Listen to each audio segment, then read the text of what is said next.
Hello everyone, I hope you are doing well. We are at OR Tambo International Airport in South Africa, in Johannesburg.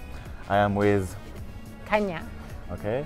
Kanya is from? I'm from South Africa. I'm currently living in Côte d'Ivoire, but I'm here on holiday. Okay.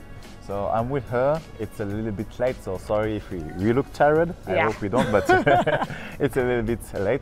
Yeah. So we are going to do this interview in English. It will be a first time, I think, on the channel. But we have like a great invitee.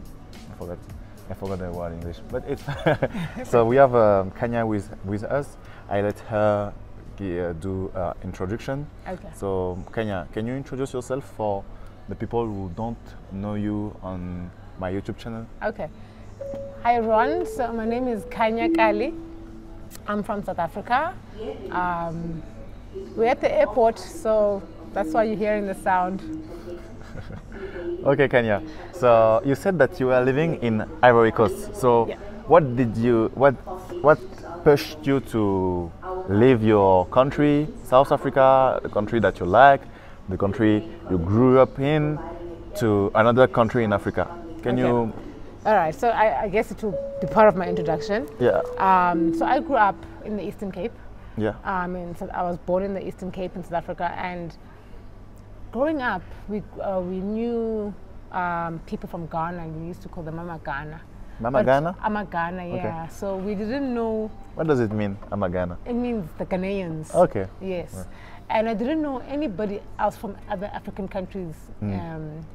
Maybe some Zimbabweans, but we used to, if someone was Zimbabwean, then we would say, "Ik Ghana says Zimbabwe," a Zimbabwean Ghanaian. Okay. Yeah, because we thought, well, at least I thought, and many people in my province thought that, Ghana was the country outside. Okay. That's where everyone came from. So then I studied, did my high school in East London, my primary and high school in East London, and then after that I went to Johannesburg to do my university. Okay. Studied in university, and I was at the University of Johannesburg. So that's where I started meeting people from Togo, Gabon. People from Togo here in South Africa? They were there? There's definitely people from Togo here. Do they speak English? Of course. I'm joking. Angola, Darcy, and I was just like, whoa, what is this? No, I didn't know, literally I didn't know. How come you did not know? It's in Africa. South Africa is in Africa. How cool you could not know that people from all around Africa, they were existing? I don't remember them teaching this to us at school. Seriously? Yeah. I mean, the main things I know, maybe I can tell you about World War II, World War I, Stalin, Hitler, Kennedy, like the thing that stuck with us. That's what you learn at school here in South Africa. You did not learn about nothing about, I don't know, maybe the Shaka Zulu or maybe other Shaka Zulu, I know about Shaka Zulu, but outside the country, outside South Africa. You don't know about like Sunjata Keita, this kind of guys like. No, you don't know. Sankara. No, seriously? No, I had no idea. I had no idea. Okay, and that's when you went to the uni? So I went to university, and then I started discovering people from different African countries. Okay. Then I was just like, no ways, man. Like, this is not right, Yeah.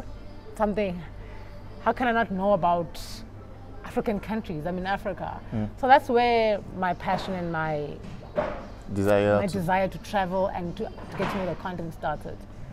So I studied, and I started working. I became a lawyer, and throughout my legal career, I was trying to get to a point where I can travel the continent with my career, through my career. Yeah. And so because I did law too, and the fact is, as a lawyer, I think it's kind of hard to travel or to find a way to escape, if I can say that. Yeah, so I actually decided to specialize in construction law because it's not really too dependent on the jurisdiction. Okay, yeah. So I thought that would enable me to travel throughout Africa easier. Okay. I know that maybe if I'd waited more years, I probably would have. Yeah. But I had waited for so long, and then 2020 happened, COVID happened. Yeah, yeah. And I worked from home for a whole year. Yeah. And so firstly, I realized I can work from anywhere. Yeah. And I lost so many family members that year. Okay. And I sort of was just like, you know what? If I'm not getting what I want, I need to get up and go do it myself. Like, I need to go. You felt like travel myself. Yeah. I'll see what happens. Before that, you did not travel anywhere in Africa? I did. I mean, but it was like short. It was like 2 weeks in Accra, 2 weeks in Lagos, 2 weeks in Angola. But this short trips, they help you to say that I want to be there longer. Yes. So I want to travel to different countries and actually live in them and understand, because I have a very superficial view of what is Nigeria, what is Angola. So okay, yeah. So that's how you had the idea to travel in Africa and more longer than what you were been doing before. Yes, that's always been the plan, to go and just travel and get to know the countries. Okay. Yeah, that's always been the plan. So you started this, and so with which country did you start? Did you go to Ivory Coast first, or maybe you started with other countries before? So I started with Gabon. So I tried to go to countries where I know South Africans don't know. South Africans, they will know Nigeria and Ghana and Kenya. So you know there's this huge Anglophone divide. Yeah, like in East and Southern Africa. So actually Anglophone and Francophone divide. So we don't know much at all about the Francophone, even the names. Yeah, it's true. Like, for example, for myself, I thought I knew well Africa. So one day, like, a teacher of mine, he gave me a map. Like, he said, okay, you say that you know well Africa, so let's put all the name of African countries and the capital city. And when it came to French-speaking countries, yeah, you knew that. I knew that it was like easy. I was like, ah. Yeah. But when it came to countries that people speak English, yes, like mostly East Africa and Southern Africa. Yeah. Oh my God, I mixed everything, like Zimbabwe, Namibia, you know. Yeah. I feel so dumb, but now I can put all the name because after that. Because now you started learning. Yeah, but yes. I feel like we have this division between. There's a very big divide because some people don't know even the name exists. Right? Yeah. You know. It's funny, but so it's that bad. Yeah, yeah. So I thought, okay, cool. I want to go to Francophone countries because I know they don't know them. Yeah. I don't know them. But do you speak French? I'm learning. J'apprends le français. Je parle un peu français. Good. Un peu. Tu parles bien français. J'essaie. It's fair. Yeah. So I went to Gabon. Yeah. How long did you stay in Gabon? I stayed for 3 months. It's good. It's good. It's good, especially because Gabon is a very small country. Yeah. And there's not much activity. Oh. And I felt like no. Did you like it? I need to go to a bigger country. Ah, okay, I see. I need to go to a bigger country. So you are in the capital city, right? Yeah, I was in Libreville. Yeah. But Libreville, almost 75% of Gabonese are they live there, yeah. Because otherwise it's like kind of forest or something It's got 2 million people, so it's small. Yeah. So I thought, okay, no, I need to move to another country, and everyone was saying, go to Côte d'Ivoire or Senegal. Okay. Yeah, I think they are the most dynamic countries in French-speaking countries. Yeah. And because my dream was always to work for the African Development Bank. Seriously? Yeah. AFDF? Yes. AFDB? Yeah. Yes. So I thought, let me go there, let me go live that life that I wanted to live, because I thought that through the African Development Bank, I'm going to go live in Côte d'Ivoire. Yeah. So I thought, okay, let me go to Abidjan and just live that life, and because I know there's a lot of people are well paid there in AFDB. Yeah, they are. So I always thought. So did you apply? A lot of times. And did you get the job? No. Never. AFDB, if you are watching us, Kanya is looking for this job. I've been years. I've even furthered my studies. Gonna like, okay, cool. What can I do to get into this? So what did you do then? Did you leave the Libreville for Abidjan? No. So actually, when I was in Gabon, in Libreville, I was still employed, full-time employed. Okay. But I realized that although I'm working from Libreville, I have to be in front of my laptop all the time. Yeah, yeah, I see. Except Saturday and Sunday. That means I can explore the country, you know? Yeah. And then I knew that once I go back to South Africa, I'm going back to resign. Okay, yeah. And the way it was so difficult for me to adjust in Libreville, I knew that if I went back to my apartment, I won't leave. So I actually terminated my lease agreement while I was there, and my sister moved out all my things into storage, so that when I go back to South Africa, I don't have a place to stay. I just stay with my sisters, and I know I'm going again. Yeah. So that's what happened. I went back, and then I resigned. I sold everything I sold, my car, my furniture. I had my bags, and I went to Côte d'Ivoire. With like just this, like with your savings, with like no job? No job. I had one client that I used to work with, so I went back to him and I was just like, can I do some work for you? He's like, okay, but you know, doesn't cover much. Doesn't cover everything. So it's basically my savings, to be, you know. It's my savings. So and if my savings run out, I have to come back. So that's why you are in South Africa right now, because you have no savings. Oh, no, I'm joking. So I'm on holiday.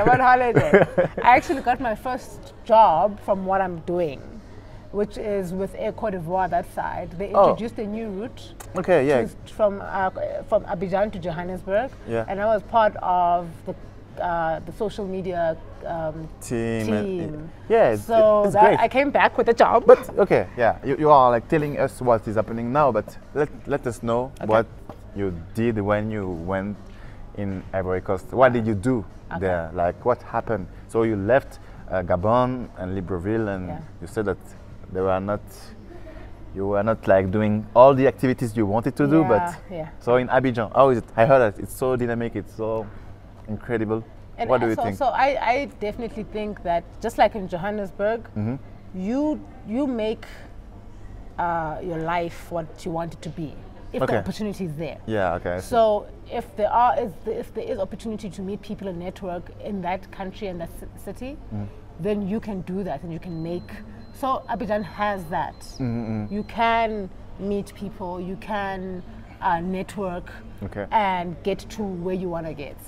So for the past 8 months that I've been there, I first decided actually to just learn about the country, travel. So I went to different districts. I went from San Pedro all the way to Pourquoi, and just get to know the country and show people the country.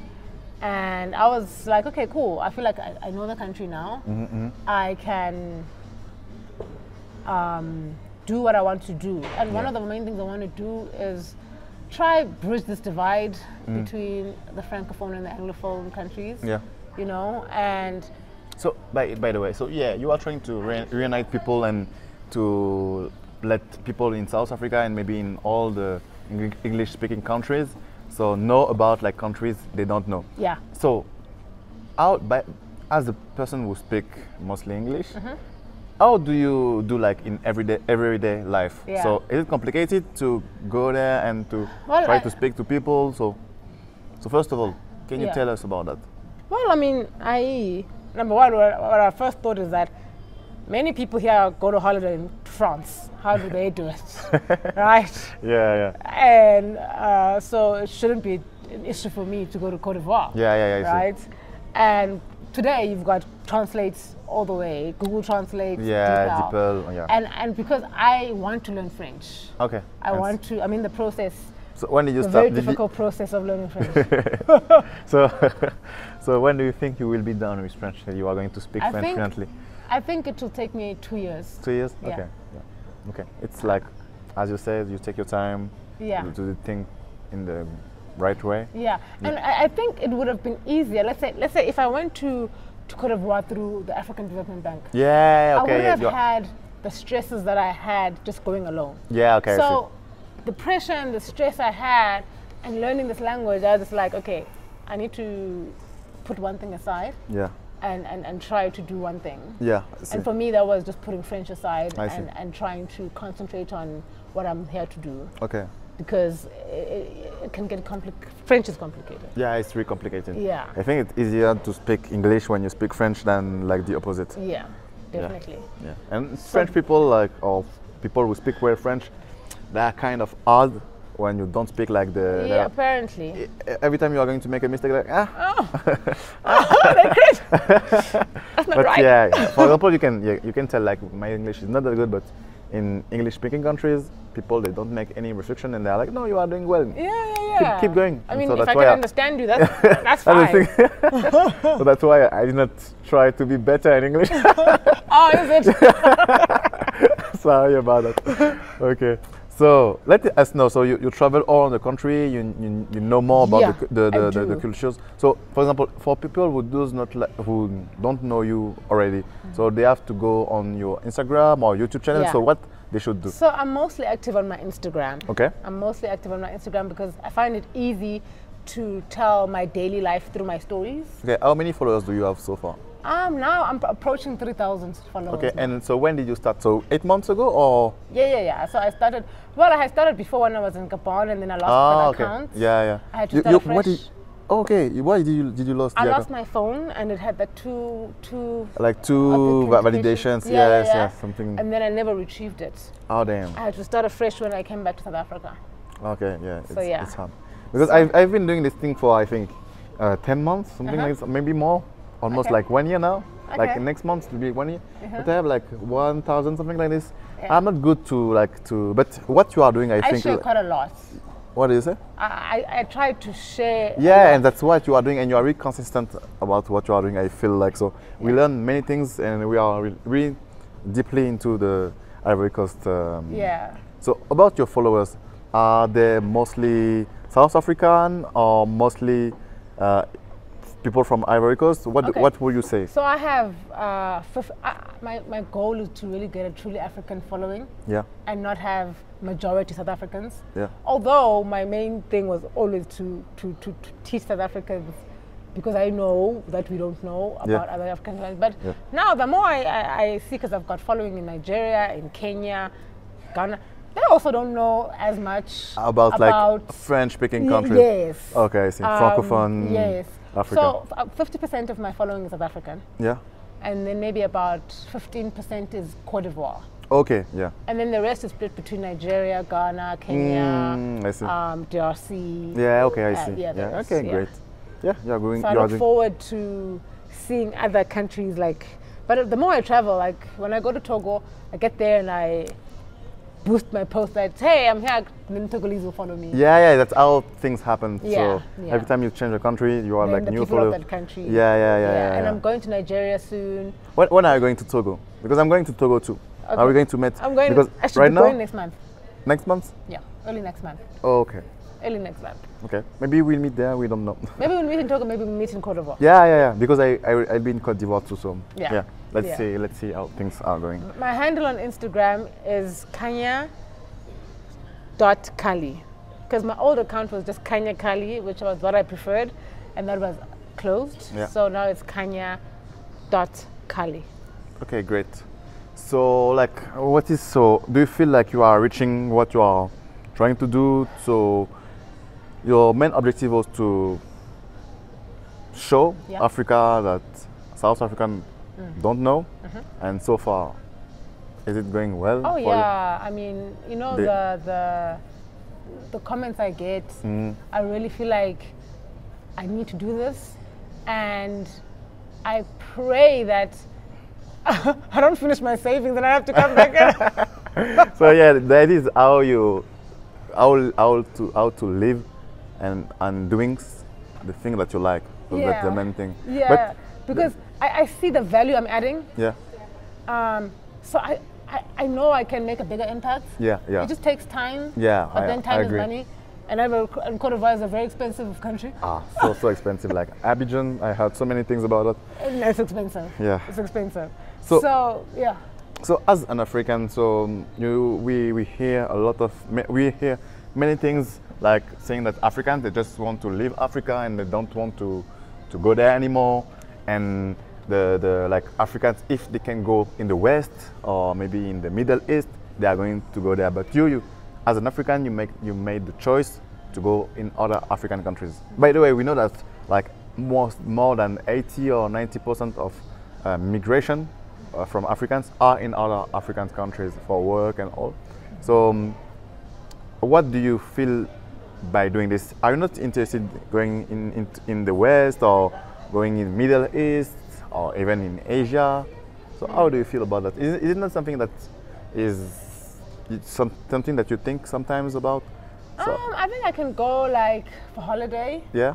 But to live there, I can't picture myself living. Yeah. I mean, I've been to Europe once, but for work purposes as well. It was, where? I went to France. Okay. What is it? It will come to me, the name of the city. It wasn't Paris though. Yeah, okay. Yeah. Okay. So I went for work. That was the only time I've been. Did you like it? No. Okay, it's fine, yeah. No, okay. I love the African energy and atmosphere. Atmosphere. Yeah, okay. You know, I think it's a very different world. Yeah. You know, very. How do I say this? Laid back, maybe. Yeah. Okay. Yeah. So which is very different from what I like. Okay. Great. So yeah, it's good to know. So. My YouTube channel is like Way Back to Africa, so people who are not living in Africa and they want to come back to Africa. And so maybe, I don't know, you right now is Kanya Kali, but maybe you should rename yourself and put like something like Stay in Africa. Stay in Africa? Stay to Africa. For me, I'm just saying, see my Africa. I know way back to Africa and coming back to Africa. So how is your Africa? See my Africa. Is it like... Okay, so my Africa is, I know that there's a media Africa. There's the suffering Africa that everyone sees, and that's all everyone sees. And then there's also the very luxurious Africa where everyone sees politicians with big cars or whatever. So I just want to show people that there's actually other Africa in the middle here. Yeah. You know, there's professionals, there's a middle class, there's educated people that are trying and are progressing Africa, you know, and do want to see a progressing Africa. And I see a big wave. I mean, you guys coming back, and it's so encouraging. And I like meeting and actually just talking with people like you, because there are so many people that are just going to tell me how bad Africa is. You think I don't know? You think I don't know the problems Africa has? We already know. I know. Yeah. But what does that mean? Must we just all like get on a ship and go to Europe? Yeah. You know? Wow. Yeah. That's how I feel. So and I think that the previous generation, whenever your parents or your parents, grandparents, my parents, they fought for us for our freedom, and they got us to a certain point. Yeah. Right? Yeah. We need to make sure that we make way for the next generation, but we have to move forward so that they can also say, okay, cool, at least they did this. Yeah. It won't happen through one generation, it's going to take generations. But we need to do our part. So wait, I think I agree with you and like 1%, like 100%. And the thing that, how do you feel like we can work together, like people from the continent, people abroad, people that are trying to come back? So how, by the way, how do you feel, what do you think about like the diaspora of Africa? How do you feel like it could be like a great help, or like things are moving forward without them, and Africa does not need them? No, I think we need them. Yeah. The experience they get when they go there. Yeah. We need that experience here, you know, and they actually even help us, because I know that there's a Nigerian lady, like, you know, helping female-owned businesses here. Yeah. And she's able to do that because she's there. Okay, I see. You know? Yeah. And you know, if we want the advice and the guidance to do things on an international level, they help us. Okay, yeah, I see. So we need them. And I think some people don't leave Africa by choice. Yeah. You know, some people have to. Yeah. So, but wherever you are, man. We have the same vision for the continent. But so that's something that we hear a lot. Maybe sometimes it's like people who are from the diaspora, when they come back to the continent, to the continent, they see themselves superior or like locals. Is it something that you saw when you were in Ivory Coast, or not that much? No, in fact, I know one Ivorian that's coming back to Ivory Coast. I don't think he thinks he's superior. Yeah. But I mean, I'm not a good judgment of that because, firstly, I haven't met many South Africans that have gone out and come back. Okay, yeah. So that's that's not as prevalent in other African countries. So in South Africa, people, they stay in South Africa, you think? It's not, they're not used to travel or going to, I don't know, to Canada, to the US. So what do you think about that? Is it like people, they want to leave the country, like in many countries in Africa, or not that much? I think many other Africans think that South Africans don't travel because maybe they don't want to travel. Yeah. And I think that South Africa is a beautiful country. Yeah. And I think that if you can have a holiday in South Africa and have fun, there's not much reason for you to go outside, except if, okay, you want to go and work outside, or you want to, and it's expensive to go outside, right? Yeah. As well. It's expensive just to travel in Africa. Yeah. You know, so I think some people in Africa travel because they have to. So I think they travel more out of necessity. Yeah. And I think as South Africans, we don't have to travel as much. Oh, yeah. We have everything that we need. And I mean, I haven't been through many places that are beautiful in South Africa. Yeah. You know, so I think sometimes I hear this a lot, you know, that, you know, South Africans, they don't like to travel. But, you know, I don't know. I think there's a different side to that story.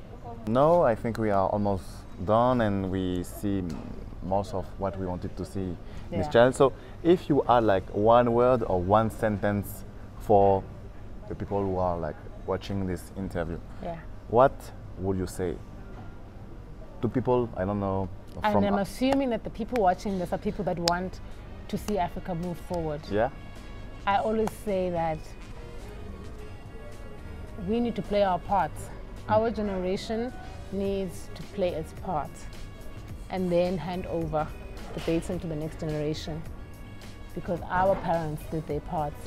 I know there's struggles, I know, but we need to do our part so that Africa can progress.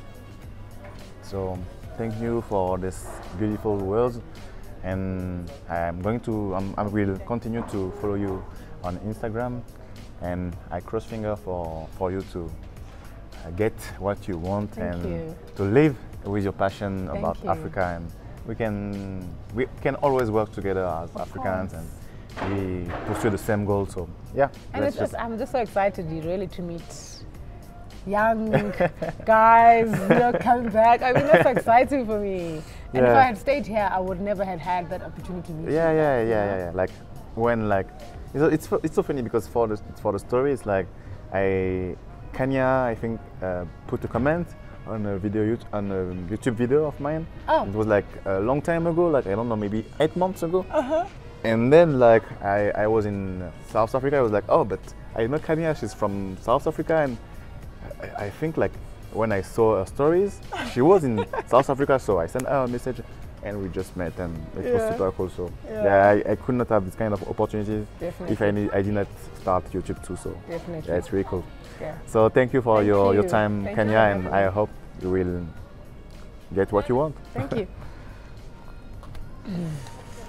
It was Mensa Mega from Way Back to Africa, and let's meet another time for another video. Bye-bye.